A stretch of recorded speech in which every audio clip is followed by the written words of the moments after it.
নমস্কার, আমার সকল সনাতনী ভাই বোন, আপনাদের শ্রীচরণে আমার শত সহস্র কোটি প্রণাম। তারপরে আমি আমার পরমেশ্বর ভগবানকে স্মরণ করছি আমি আমার পূর্বপুরুষদের। তো বন্ধুরা, আমি কীর্তন বাংলা সনাতনী আলাপ চ্যানেল থেকে আপনাদের সবাইকে জানাচ্ছি আমার সনাতনী শুভেচ্ছা ও অভিনন্দন এবং ভালোবাসা। তো বন্ধুরা, আমি কিছু সনাতনী বিষয় নিয়ে কথা বলতে চাই, এই জন্য আমি এই ভিডিও নিয়ে আসছি। তো বন্ধুরা, আমি যেটা বলতে চাচ্ছি যে আমাদের সমাজে মহানাম যজ্ঞ অনুষ্ঠান কলিযুগের সর্বশ্রেষ্ঠ যে অনুষ্ঠান, তার নাম 16 নাম 32 অক্ষর তারক ব্রহ্ম মহানাম যজ্ঞ অনুষ্ঠান। এবং এই মহানাম যজ্ঞ অনুষ্ঠান উপলক্ষে যে পরমেশ্বর ভগবান শ্রীকৃষ্ণের যে লীলা কীর্তন হয়, আমি সেই সমস্ত কীর্তনীয়দের নিয়ে কিছু কথা বলবো। আমি এমনও কিছু কীর্তনীয়দের দেখতে পাচ্ছি বা দেখি আমার চারপাশে যারা আছে, এমনকি যাদের জীবন ঘাটে দেখা যায়, তারা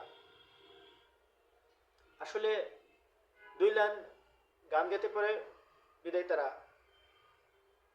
কীর্তনের জগতে এসেছে। আসলে অন্তরে কায় মনো বাক্যে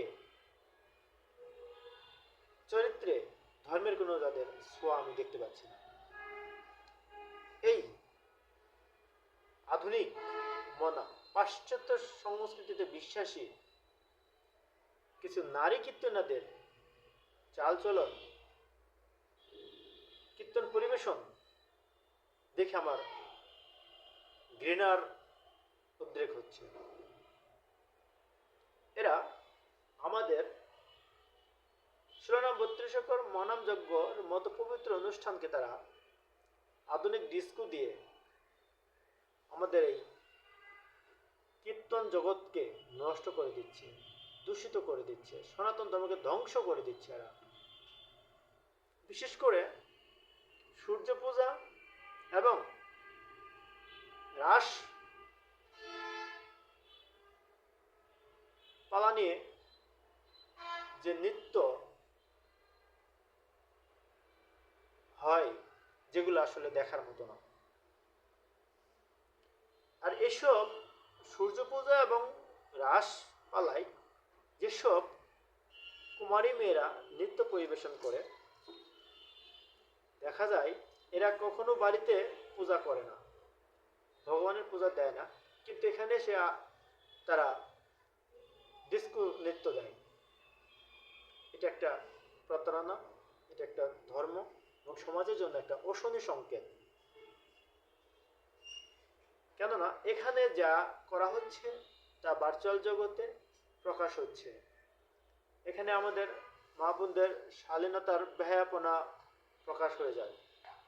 এতে আমরা অন্যান্য ধর্মের মানুষের কাছে নির্লজ্জ ও আমোদপ্রিয় হিসেবে পরিচিত পাই বা পরিচিত হই।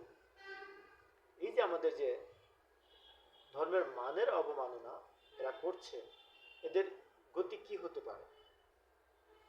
এরা ইহ জগৎকেও নষ্ট করছে, পরজগতের তো কোনো কথাই নেই। আর যেখানে সূর্য পালায় যেটা দেখানো হয় যে মানুষ হলে কানু পূজা, মানুষ হলে কানু পূজা। কানু মানে এখানে কৃষ্ণের পূজা করা হয়, ভানু মানে সূর্য। আচ্ছা, ধরলাম সূর্য পূজার উদ্দেশ্যে ভগবান শ্রীকৃষ্ণের পূজা তারা করছেন, কিন্তু এখানে সূর্য মানে এখানে মূলত আসলে জীবনকে বোঝানো হয়। সূর্যের যে গুরুত্ব, সূর্যের যে প্রভাব মানুষের জীবনে, যেমন সূর্য না থাকলে পুরো বিশ্ব অন্ধকারে নিমজ্জিত হয়, সেই সূর্য এক একটা মানুষের জীবনের, যতদিন সূর্য জীবিত থাকে একটা মানুষ ততদিন বেঁচে থাকে। জীবনের সূর্য মানেই সূর্য, জীবনের সূর্য ডুবে গেলে তার জন্য পুরো জন্ম ডুবে গেল। আর এই সূর্যের পৃথিবীর বৈজ্ঞানিকভাবে আমরা যে জানি সমস্ত শক্তির মূল উৎস সূর্য। সূর্য থেকে সমস্ত শক্তি বিকেন্দ্রীকরণ হয়ে আমরা পাই। সেটা খাদ্যের মাধ্যমে পাই, সেটা আবহাওয়ার মাধ্যমে পাই, আমরা ভৌতিকভাবে পাই। এই যে সূর্য পূজা করা হয়, সূর্যের যে গুরুত্ব, বৈজ্ঞানিক গুরুত্ব, সূর্য না থাকলে আমরা যেমন নিরস, অলস, অন্ধকারে নিমজ্জিত থাকি, মুহে ডুবে যাই, আমরা বেশি দিন বাঁচতে পারবো না, এই যে একটা সূর্য পূজার যে গুরুত্ব, এ ধরনের কোনো কথা তারা বলেন না। আর এটা তাদের বলা উচিত। আর সূর্য পূজাকে কেন করে মহানাম যজ্ঞ অনুষ্ঠানের মাঝখানে আমাদের যে দিদিরা উচ্ছৃঙ্খল বেশভূষণে কেউ কেউ ক্যামেরার সামনে এসে নৃত্য করে, তাদের সেই নৃত্য পুরা ভার্চুয়াল জগতে ছড়ে যায়, এমনকি তাদের অনেকেরই আমি বলবো লাশ লজ্জা কম। এজন্য বলছি, এমনও কিছু কিছু নৃত্যশিল্পীদের দেখা যায় তাদের বুকের কাপড় থাকে না, মাথার কাপড় থাকে না, পিঠের কাপড় থাকে না, তারা এইভাবে এসে অশ্লীল নৃত্য করছে, পবিত্র মঞ্চকে তারা নষ্ট করে দিচ্ছে। আমি সকল এই অনুষ্ঠান কমিটিদের বলবো, আপনারা দয়া করে আমাদের মা বোনদের এই সূর্য পূজা উপলক্ষে নৃত্য এবং রাস লীলা উপলক্ষে যে নৃত্য, এই নৃত্যগুলো বন্ধ করুন, নতুবা আমরা সমাজে, পৃথিবীতে ছোট হয়ে যাচ্ছি। কেননা এই নৃত্য আমাদের একটা শালীনতার ভিতরে নাই, এটা বাহির হয়ে যাচ্ছে, আমাদের কালচারকে দূষিত করে দিচ্ছে এই নৃত্য। এই নৃত্য সেই নৃত্য হওয়া উচিত যে নৃত্যে ভগবানকে স্মরণ হয়, যে নৃত্যে ঈশ্বরের স্মরণ হয়, সে নৃত্য হওয়া উচিত।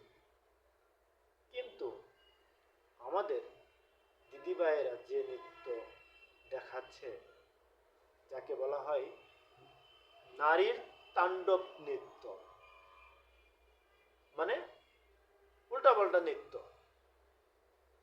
নারীর নৃত্যকে সাধারণত নৃত্য বলা হয়, পুরুষের নৃত্যকে তাণ্ডব বলা হয়, কিন্তু নারী তাণ্ডব নৃত্য করছে। সেখানে তার বয়োজ্যেষ্ঠ দাদা, ভাই, কাকা আর অন্যান্য অনেকেই থাকেন, তারা না পাচ্ছেন বলতে, না পাচ্ছেন সহ্য করতে, এমনকি আমরাও অনেকেই আমরা এই নৃত্যের উপরে এখন বিরক্ত বোধ করছি। আমি সকল অনুষ্ঠান উদযাপন কমিটিদের দৃষ্টি আকর্ষণ করব বা করছি, আপনারা এই সূর্য পূজা এবং রাস লীলা উপলক্ষে যে উশৃঙ্খল কনসার্টের আয়োজন করছেন এবং যারা কীর্তনিয়া, যারা ডিস্কো বাজান, ডিস্কো মিউজিক দেন, আমি তাদের বলবো ধর্ম সম্পর্কে পড়াশোনা করুন, ধর্মের গভীরে প্রবেশ করুন, নিজেকে মুক্তির পথে নিয়ে যান, অন্যকে মুক্তির সুযোগ করে দিন। কিন্তু নিজেরা ধর্মের বেশ ব্যবহার করে মানুষকে অধর্মের পথে নিয়ে না।